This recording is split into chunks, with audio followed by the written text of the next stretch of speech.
চতুর্থ হিজরি বাজান রে, কেউ বলেন পঞ্চম হিজরি। সফর মাসের ৮ তারিখ বাজার।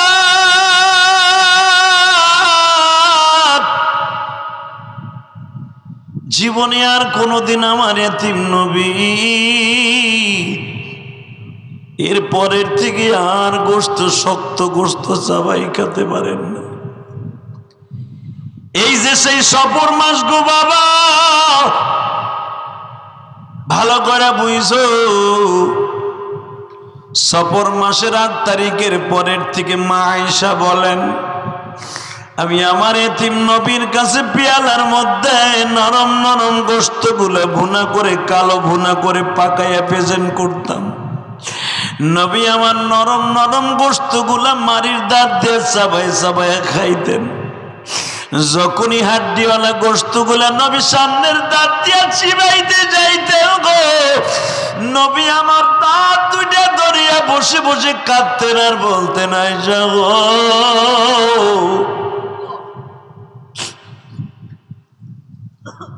মা আয়েশা বলেন, তরকারিতে কি ঝাল হয়ে গেছে? না গো আয়েশা, তরকারি কি সেদ্ধ হয় নাই গোশত? নবী আমার বলেন, না রে আয়েশা, তাহলে আপনার চোখে পানি কেন? আমি ছোট্ট মানুষ, মজা করে পাকাইতে পারি না, এই জন্য। নবী আমার বলেন, না রে আয়েশা না, ইবনে কুমাইয়া যখন আমার মুখের উপরে বল্লম দিয়ে আঘাত করেছিল আয়েশা, সামনের দাঁত দুইটা ভেঙে গেছে আয়েশা। জীবনে আর কোনদিন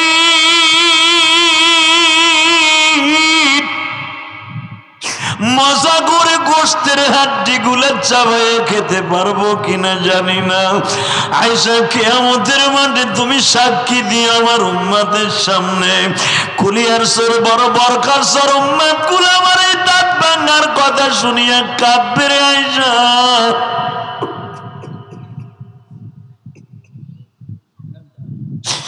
চোখের বাড়ি গুলা ফেলে ফেলে কাঁদতে আর বলবে, মালিক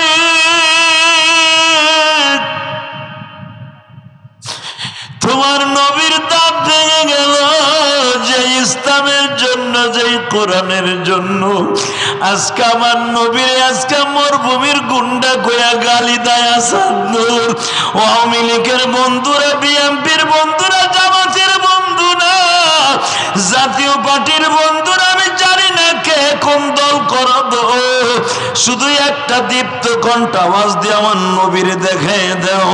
আহারে সেই নাস্তিক আমার নবীরে মরুভূমির গুন্ডা বলে, আমার নবীকে বলে নবী মুহাম্মদ তার ফুফাতো বোনের সাথে পরকিয়া করেছিল। ওই নাস্তিক যদি বাংলার জমিনে জন্ম নেয়, ওই জ্যান্ত পুইতা ফেলবো। কাকে রাজি আছো? দুহাত তোমার আল্লাহকে দেখায় দাও। এই মুসলমানের পোলা, দীপ্ত কণ্ঠে শুধু একটা আওয়াজ দিয়ে দেখায় দিবা, তাকবীরের ধ্বনি দিয়ে দেখায় দিবা। পলিটিক্যাল হিসাবে যেটা মনে চাই সেটা করব। আমার নবীরে কেউ গালি দিলে তখন আর কোনো দল থাকবে না। জোরে কথা বলতে হবে, জোরে কথা বলতে হবে। তখন আর কোনো দল থাকবে না। আওয়ামী লীগ করে করব, ইসলাম করে করব, বিএনপি করে করব, জাতীয় পার্টি করে করব।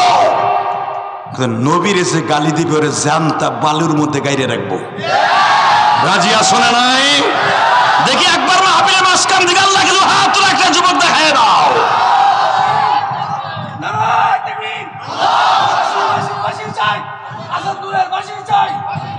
এই মুসলমান, ফাঁসি ফাঁসি ফাঁসি চাই, আসাদ নূরের ফাঁসি চাই, এই শব্দটা বললেও সোয়াব।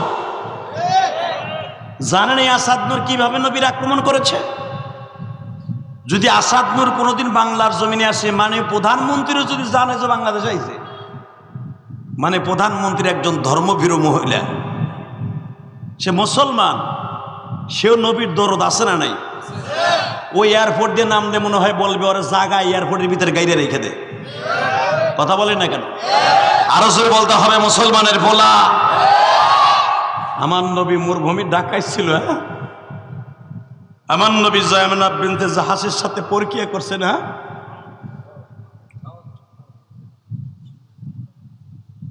শুধু আপনাদের দুটো পায়ে হাত দিয়ে বলবো, সব মেনে নিব। ইন্নাকা লা আলা খুলুকিন আযীম, আমার নবীর চরিত্রে যে আক্রমণ করবে এটা মেনে নিতে পারবো না। রাজি আসো না নাই? রাজি আসো না নাই? তাকায় থাকো। এবার মা আয়েশা বলেন, আমি এইভাবে কোনোদিন কোনো মানুষকে কাঁদতে দেখিনি। নবী আমার গোশত চাবাইয়া খাইতে যে যেই পরিমাণে কাঁদতেন, যখনই সামনের দাঁত দিয়া চাবানি দিতেন, কারণ কাঁচা দাঁত ভেঙে ফেলেছে। এমনি দাঁতের বয়স হয়, লড়িয়া সরিয়া পড়িয়া যায়, যেরকম এই যে সহসভাপতি সাহেব বয়স হয়ে গেছে 60-এর উপরে, এখন তার দাঁত আস্তে আস্তে কমজোর হয়ে, আর এই গোশতের মাড়িটা আস্তে আস্তে নরম হয়ে যাবে, দাঁতগুলো ফাঁক হয়ে যাবে, আস্তে আস্তে দুর্বল হয়ে দাঁতগুলো উঠে যাবে। দাঁত কিন্তু শরীরের জন্য একটা বড় নেয়ামত, কথা বলে না কেন? চোখ যেরকম নেয়ামত, দাঁতও কিন্তু একটা নেয়ামত। তা না হলে যেই চাষারা পান খায়া হন, এক কাছে জিগাই দেন দাঁত কি জিনিস। পান্ডারে আমরা সারাদিন ডলে অথবা গুতায়, শেষ নিতে গুতাইয়া একটা বইরা খালি চাবাইতে পারে না, দাঁত নাই, আমি খালি জিব্বা দিয়ে গুতো 2-3 ঘন্টা গুতাইয়া আবার বকাত করে ফেলায় দেয়। কারণ সাবানের সেই সিস্টেম এখন নাই, কথা বলেন না কেন? দাঁত যে কি জিনিস পান খাওয়া মানুষের কাছে জিজ্ঞেস করেন। অতএব সেই কাঁচা দাঁতটা নবীর ভেঙে গেছে। যদি সত্যিকারে আপনার দাঁত ভেঙে থাকতো, নবীর কষ্টটা আপনি বুঝতেন। আমি দেখবো নবীর কষ্ট বুঝি এখন কার চোখে পানি আসবে, সেই জান্নাতি। মারহাবা বলতে পারেন না? বাজান দিবার আমার দিকে তাকান। মা আয়েশা সিদ্দিকা বলেন, আমি বারবার নবীরে বললাম, নবীজি এইভাবে কাঁদলে তো আমরা কষ্ট পাই। আমার নবী বলে, আয়েশা রে, আমি তোমার সঙ্গে সঙ্গে কাঁদি না রে আয়েশা, শোকে পড়ে কাঁদি না। আমার দাঁত দুটা দেখিয়া আয়েশা জিব্রাইল পর্যন্ত কেঁদেছিল। বিশ্বনবী বলেন, আমার জীবনে যদি কোনোদিন কষ্ট পেয়ে থাকি, আর জিব্রাইল যদি জীবনে কোনো জায়গায় কষ্ট পেয়ে থাকে, কোনো নবীর কষ্ট দেখে, সর্বপ্রথম আমার কষ্ট দেখে। সুবহানাল্লাহ বলেন না? বাজান উহুদের মাঠে আমার বিশ্বনবীর দাঁত দুইটা ভেঙে গেছে। তখন বেলা 4টা বাজে, নবীর দান মোবারক শহীদ হয়েছে বাজান 11:30 থেকে 12টার সময়। কেউ কেউ বলেন বেলা 2:30টার সময় বিশ্বনবীর দান মোবারক শহীদ হয়েছে। যেই পাহাড়ের কাছে বাজান রে, যেই পাহাড়ের কাছে নবীর দান মোবারক শহীদ হয়েছিলেন, এবার পুরা রমজান মাসটা ওই পাহাড়ের কাছে আমরা ছিলাম। মারহাবা বলেন। ওই পাহাড়ের দক্ষিণ পাশে বাজান আমি গুনাহগার মাহফিল করছি। মুফতি মনিরুল ইসলাম শরীয়তপুরেও ছিল ওই মাহফিলের মধ্যে। বাবা দুইটা পাও ধরে বলছি, একবারে উহুদ পাহাড়ের সাথেই মাহফিল করছি বাজান। উহুদ পাহাড়টা প্রস্থ হলো 11 কিলোমিটার, লম্বা হলো 13 কিলোমিটার। হ্যাঁ সুবহানাল্লাহ, আসতে কইও। লম্বা কত? চওড়া 11। এই পুরা পাহাড়টা কিয়ামতের আগে স্বর্ণ হয়ে যাবে। সুবহানাল্লাহ বিহামদি, সুবহানাল্লাহ।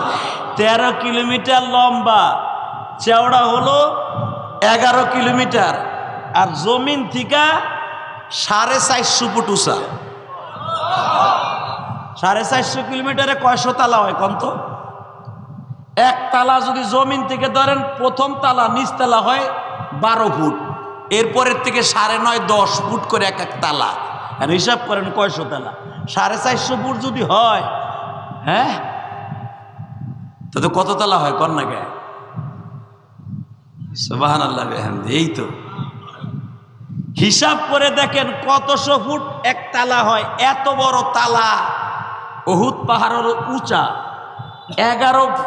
11 কিলোমিটার হলো চওড়া, 13 কিলোমিটার লম্বা, 450 ফুট উঁচা। এখন বুঝে এলেন কিয়ামতের আগে এই পাহাড়টা আল্লাহ স্বর্ণ বানায় দেবে। সৌদি আরব যদি ইচ্ছা করে সারা পৃথিবীতে শুধু অহুদ পাহাড়টা, আর এই অহুদ পাহাড় শিকড় কতদূর জানেন? জাহান্নামের ছাদ পর্যন্ত। অহুদ পাহাড় নিচে হলো জাহান্নামের ছাদ পর্যন্ত। আর জাহান্নামের ছাদ আজও পর্যন্ত কোনো বৈজ্ঞানিক চায় না। আজ থেকে 4 বছর আগে 8.5 কিলোমিটার কল গাড়ছিল। 8.5 কিলোমিটার, 8.5 কিলোমিটার কল গাড়ার পরে পাইপ ঢুকানোর পরে আর পাইপ আস্থা নাই। পাইপ জাহান্নামের ছাদের আগুনে গইলা পানি হয়ে গেছে। জোরে জোরে জোরে জোরে জোরে। 8.5 কিলোমিটার যাওয়ার পরে আর কিছু যাইতে পারে না এই জমিনে। আর জাহান্নামের ছাদ পর্যন্ত হলো অহুদ পাহাড়ের শেষ সীমানা। তাহলে বুঝিয়েলেন বাবা, জমিনের নিচে কত হাজার ফিট। হে যুবক ভাইরে, অহুদ পাহাড়টা আমার মালিক কিয়ামতের আগে স্বর্ণ বানায় দিবে। জাবালে সুর 4.5 কিলোমিটার লম্বা স্বর্ণ বানায় দিবে। তুর পাহাড়টা বাজান 22 কিলোমিটার লম্বা, কিয়ামতের আগে স্বর্ণ হয়ে যাবে। আরো জোরে কোন ও বাজার, জাবালে নূর যেই পাহাড়ে কোরআন শরীফ নাজেল হয়েছে, কিয়ামতের আগে স্বর্ণ হয়ে যাবে। যেই পাহাড়ের কাছে মা মারিয়াম ঈসা আলাইহিস সালামকে নিয়ে বসবাস করছিলেন বাজান, যেই জাবালে যুদ্ধে কিয়ামতের আগে আমার আল্লাহ এই 8 কিলোমিটার পাহাড়টা স্বর্ণ বানায় দিবে। যেই পাহাড়ের কাছে আইয়ুব আলাইহিস সালাতু ওয়াস সালাম 18 বছর কিরা খাইবার পরে বাজান, যেই পাহাড়ের কাছে সুপড়ি ঘর বাঁধিয়া আইয়ুব আলাইহিস সালাতু ওয়াস সালাম আযকুর আবদানা আইয়ুবা ইদ নাদা রাব্বাহু আন্নী মাসানিয়াশ শাইতানু বিনুসুবিন ওয়া আযাব। আইয়ুব আলাইহিস সালাতু ওয়াস সালাম যেই পাহাড়ের কাছে বাজান 18 বছর কিরা খাইবার পরে বসবাস করছিলেন, এই পাহাড়টা বাজান 13 কিলোমিটার লম্বা, 4.5 কিলোমিটার চওড়া। এই পাহাড়টা আমার আল্লাহ কিয়ামতের আগে স্বর্ণ বানায় দিবে। এতগুলা পাহাড় স্বর্ণ বানায় দিবে, পৃথিবীতে কোনো মানুষ গরিব থাকবে না। এই স্বর্ণগুলা তাদের দেশ স্বাবলম্বী হওয়ার পরে পৃথিবীর সব দেশে টনকে টন, হাজারকে হাজার টনকে টন বিভিন্ন দেশে সরকাররা পাঠায় দিবে। যেরকম সৌদি আরবে কোরবানির দুম্বা বাংলাদেশে সরকারের কাছে পাঠায়, সৌদি আরবের স্বর্ণগুলা এই দেশে বিমান ভরিয়া ভরিয়া পাঠায় দিবে। আরো জোরে বলতে পারেন না? এটা আমার বাজারের বানানো কথা না, হাদিসের কথা বাবা। কিয়ামতের আগে কোনো মানুষ গরিব থাকবে না। আপনার পুষ্করণীর ভিতর থেকে কসুরির ট্যামের মতো বাবা স্বর্ণের খনিগুলো উঠিয়ে যাবে। চাচা কই ফোন তো বাইসে থাকলি তো বালা, আমার বউরে জীবনে একটা স্বর্ণের আংটি বানাই দিতে পারি নাই। হুজুর পুষ্করণীতে নামমু 3 কেজি স্বর্ণ লই আমু, বউরে বানাই দিব। দোয়া করেন ওই পর্যন্ত বাইসে যেন আল্লাহ না রাখে। এইগুলা যখন হইব তখন কোনো মানুষের দোয়া আসমানে যাবে না, তখন খালি গজব আর গজব। জোরে কর নাউজুবিল্লাহ। আল্লাহু আকবার জোরে বলতে পারেন না?